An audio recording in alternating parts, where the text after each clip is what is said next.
अस्सलाम वालेकुम अज़ीज़ बच्चों, मैं आपको एक बहुत ही बेहतरीन और अच्छी कहानी सुनाने जा रहा हूँ।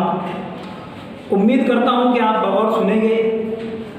कहानी इस तरह है कि एक गांव में, एक बस्ती में बहुत दिनों से जो है बारिश नहीं हो रही थी।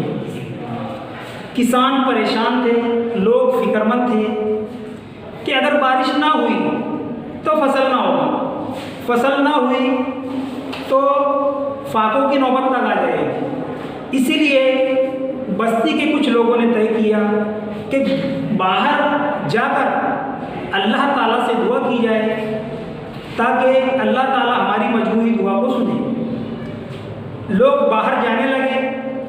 लोगों के साथ में एक बच्ची थी। एक बुजुर्ग की नज़र उस बच्ची पर पड़ी। उस बच्ची के पास जो है वो छतरी थी। बुजुर्ग ने पूछा कि बेटी बारिश तो नहीं हो रही है, लेकिन आप छतरी क्यों लाई हो? तो उस प्यारी सी बच्ची ने इतना प्यारा जवाब दिया और कहा कि हम लोग जो है वो अल्लाह ताला से बारिश के लिए दुआ मांगने के लिए जा रहे हैं, तो अल्लाह ताला हमारी दुआ तो सुनेगा ही ना, लिहाजा बारिश भी होगी। ये बात सुनकर उस बुजुर्ग को बहुत अच्छा लगा और उन्हें यकीन हो गया कि अगर कोई दुआ दिल से मांगी जाए तो अल्लाह ताला उसे कभी खारिज नहीं करता। लिहाजा वो तमाम लोग जो है वो वहाँ पर बस्ती में इकट्ठा हुए और बारिश के लिए गिड़गिड़ाकर दुआ मांगी। जब इंसान के पास अगर कोई सहारा ना हो तो अल्लाह के सामने गिड़गिड़ाने से ज़्यादा उसके पास कोई सहारा नहीं होता।